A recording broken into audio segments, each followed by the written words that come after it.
പുറത്തുപോയവരെ സംബന്ധിച്ചിടത്തോളം ഒത്തിരി കാര്യങ്ങൾ പറയാനുണ്ട്. പഞ്ചായത്ത് പ്രസിഡന്റായ രാജേന്ദ്രകുമാർ ഇവിടെ വന്നതിന് ശേഷം CPI-യുമായിട്ട് യാതൊരു ബന്ധവുമില്ല. ഞാൻ LC സെക്രട്ടറി ആയതിനു ശേഷം എനിക്കറിയാവുന്ന യാതൊരു ആലോചനയും പാർട്ടിയോട് നടത്താതെ, പാർട്ടിക്ക് ലഭ്യ തരാത്ത സംവിധാനം അറിയാലോ, പാർട്ടി ഇരിക്കാൻ നോക്കൂ. അങ്ങനെ എത്ര വർഷമായിട്ട് ഇവിടെ ഇരിക്കുകയാണ്, ലഭ്യ പോലും തരാതെ, പാർട്ടിക്ക് ലഭ്യ പോലും തരാതിരിക്കുന്ന ആളാണ് ഇദ്ദേഹം ഇപ്പം കൂട്ടുപിടിച്ചിരിക്കുന്നത് നമ്മളുമായിട്ടല്ല, ഈ പറയുന്ന BJP-ക്കാരുമായിട്ടുള്ള ബന്ധമാണ് ഇദ്ദേഹത്തിന് ഏറ്റവും കൂടുതലുള്ളത്.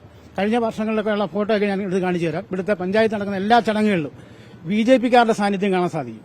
ഇദ്ദേഹത്തിന്റെ സ്വഭാവത്തിന്റെ ഏറ്റവും പ്രധാനപ്പെട്ട തെളിയിപ്പം നിങ്ങൾ കണ്ടാണല്ലോ. ഒരു പാർട്ടി നിന്ന ആള് രാജിവെച്ച് അങ്ങോട്ട് പുറത്തോട്ട് എന്ന് പറഞ്ഞാൽ CPI ചേരുക. 5 മിനിറ്റ് CPI ചേരാൻ പറ്റുമോ? ഇതൊക്കെ ആസൂത്രണത്തിന്റെ ഭാഗമാണ്. കഴിഞ്ഞ ദിവസങ്ങളെ ആലോചിച്ച് കൂട്ടിയിട്ടാണ് അവരിപ്പം ജാഥയായിട്ട് പ്രകടനമായിട്ട് ഇവിടെ വന്നിട്ടുള്ളത്. ഇദ്ദേഹം ഈ പാർട്ടിയിൽ ഇരുന്നുകൊണ്ട് CPI-ക്ക് വേണ്ടി സംഘടനകൾ ഉണ്ടാക്കുകയായിരുന്നു ജോലി. എല്ലാ സംഘടനയും ഉണ്ടാക്കുന്നുണ്ട്. ഇവിടെ എല്ലാ വർഗവൈദ്യ സംഘടനകളും CPI-ക്ക് വേണ്ടി ഇവിടെ നിന്ന് ഉണ്ടാക്കുകയാണ് ചെയ്തിട്ടുള്ളത്. അപ്പം ഇവിടുത്തെ പാർട്ടിയുടെ ജനങ്ങളുടെ വികാരമാണ് ഈ അവിശ്വാസ പ്രമേയത്തിലൂടെ പുറത്തു വന്നിട്ടുള്ളത്.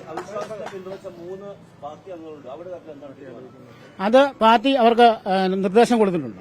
നേരത്തെ തന്നെ അവരുടെ മറുപടി കത്ത് കൊടുത്തിട്ടുണ്ട്. അവർക്ക് ആ കത്ത് കൊടുത്തിട്ടുണ്ട്. ആ കത്തിന് അവർ മറുപടിയും കൊടുത്തിട്ടുണ്ട്. അത് പാർട്ടി യുക്തമായ തീരുമാനം ആ കാര്യത്തിലെടുക്കും. അതൊന്നും ഇപ്പം പറയേണ്ട കാര്യമുള്ളതല്ല. ഞാൻ പറഞ്ഞത് പാർട്ടി അവർക്ക് വിശദമായ കത്ത് കൊടുത്തിട്ടുണ്ട്.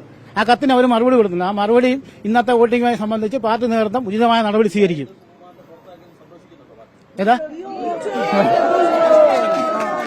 രാജേന്ദ്രകുമാർ ഔദ്യോഗികമായി പാർട്ടിയിലായിരുന്നില്ല. ഞാൻ പറഞ്ഞല്ലോ, ഈ പാർട്ടിയായിട്ട് ഭരണം പോയാൽ പ്രത്യേക സന്തോഷമൊന്നുമില്ല. സന്തോഷത്തിന്റെ ഭാഗമൊന്നുമല്ല ഇത് ജനങ്ങളുടെ വികാരമാണ്. ഇവിടുത്തെ CPM-ന്റെ രാമങ്കലിലെ ആൾക്കാരുടെ വികാരമാണ് ഈ പ്രകടിപ്പിച്ചിട്ടുള്ളത്.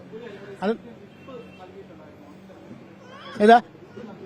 ഇല്ല, അതിനെ സംബന്ധിച്ച് അറിയത്തില്ല. വിപ്പ് കൊടുക്കുന്നത് ഞങ്ങളല്ല, ജില്ലാ നേതൃത്വമാണ് വിപ്പ് കൊടുക്കേണ്ടത്. ഇല്ല, വിപ്പ് കൊടുക്കുന്നത് ജില്ലാ നേതൃത്വമാണ്.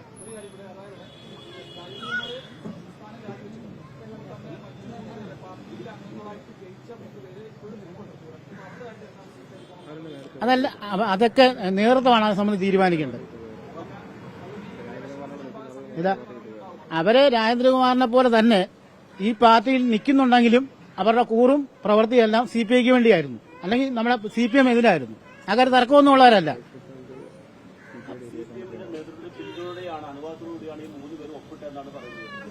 അതിന് അത് സത്യസന്ധമായ കാര്യമല്ല. അവിടുത്തെ ഇവരുടെ വികാരമാണ്. ഇവര് ഈ 3 മെമ്പർമാര് അല്ലെങ്കിൽ 4 മെമ്പർമാര് പഞ്ചായത്ത് ഭരണസഭയിൽ അനുഭവിച്ച അവർക്ക് നേരിട്ട പീഡനത്തിന്റെ ഫലമാണ് അവരിങ്ങനെ ഒരു തീരുമാനം എടുക്കാൻ കാരണം.